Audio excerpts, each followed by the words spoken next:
Hey guys, Kevin Bupp here, and in today's video we're going to talk about mobile home park management, but more specifically the decision between self-managing your assets or hiring a third-party management company.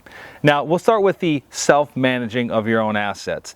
The important thing that you have to understand here is that mobile home parks are not a passive investment. They take daily involvement. Whether you've got a community manager in place or not, you're still going to have daily involvement on the day-to-day operations of that community. What you have to ask yourself is, how involved do you really want to be? And ultimately, do you intend to buy one community or multiple? Do you intend to scale up a large business and own communities in multiple different states and locations, okay? These are very important questions that you have to know the answer to, because it's going to help you better determine what the long-term business looks like for you and what the best path is as far as the overall management of that community. I'll tell you that the self-management route has its limitations. There's pros and cons there. I will say that for us, we're a company that owns communities in 13 different states. For us, in order to build a sufficient property management company meant hiring multiple different employees, building a fairly substantial staff, and really a standalone company that could act as the property management arm of our business. The challenge there is that we ultimately have to take our efforts away from our acquisition side of the business, the investment side, buying more communities, right? I mean, we can't grow a business if we don't buy more communities. However, you're essentially running two businesses simultaneously. But if your goal is just to buy one community, just one park, if that ultimately helps you reach your financial goals, then being that self-manager might work just fine for you. It could ultimately just be a part-time job for you and not really affect the rest of your life. But if you want to scale a large company, you really need to have a deep discussion with yourself as to the amount of time and energy that it's going to take to build that property management arm of your group. Now, speaking to the alternative option here, third-party management companies, they exist. There's not a lot of them in our industry.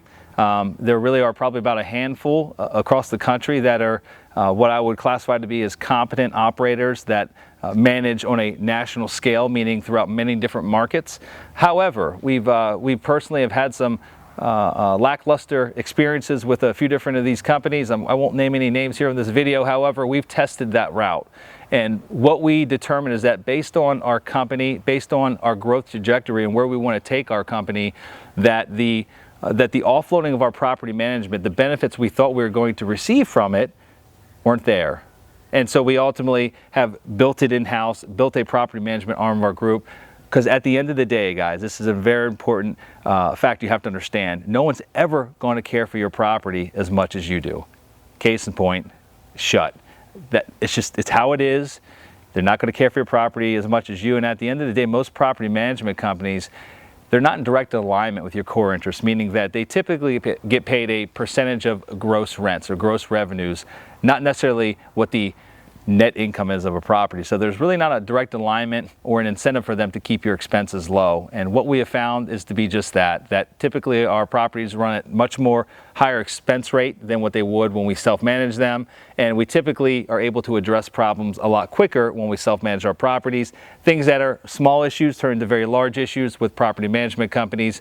And again, the experience that we had personally wasn't all that great. And so getting into this business, unlike other asset classes that exist out there, multifamily, retail, office, self-storage, what have you, all those other asset classes have many different options as far as third-party management companies. Mobile home parks or manufactured housing, there's not many options out there. So you really want to think about that before you get into the space.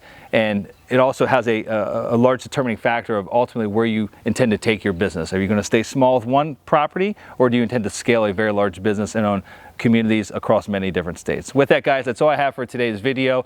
Thank you for watching, and I hope this brought a lot of value to you and your business. Please like the video, subscribe to the page, and until we meet again next time, you guys take care.